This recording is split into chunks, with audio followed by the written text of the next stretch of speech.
In Tibetan literary culture, the Epic of King Gesar is quite well known, and some people consider it the longest epic poetry in the world when written down fully.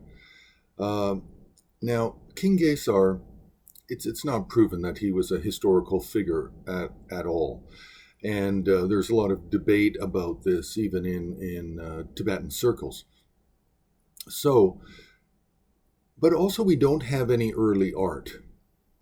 We have this epic, and this epic is recited and sung often in the summertime at festivals, and it's generally for lay people. You don't really find it so much in the monasteries or temples, and you definitely don't find it referenced historically over the past 1,000 years.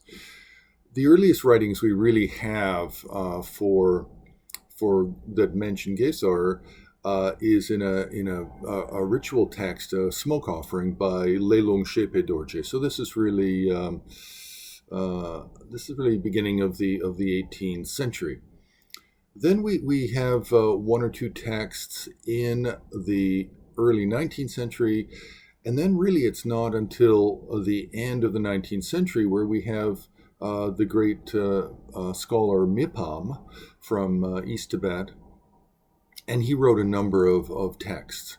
And basically what he did is he turned a cultural figure, he turned a literary tradition into really a religious tradition, where Gesar is no longer this sort of epic Tibetan king who defeats everybody around him, the Mongols, the Chinese, everybody.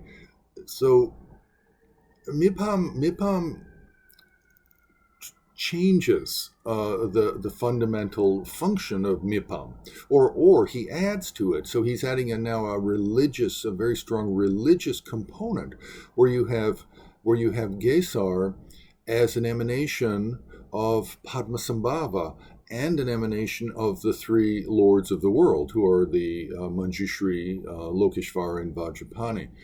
So now you have Gesar being worshipped as a meditational deity, and with multiple forms. He has a peaceful, semi-peaceful, wrathful. He also has different functions.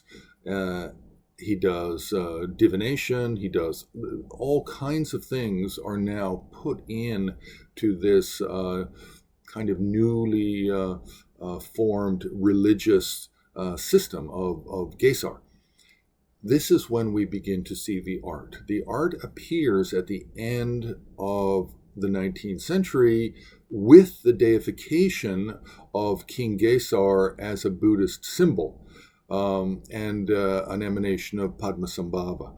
So really this is a new phenomenon, and this is why we don't have any early art of Gesar, because it only became a religious figure very late.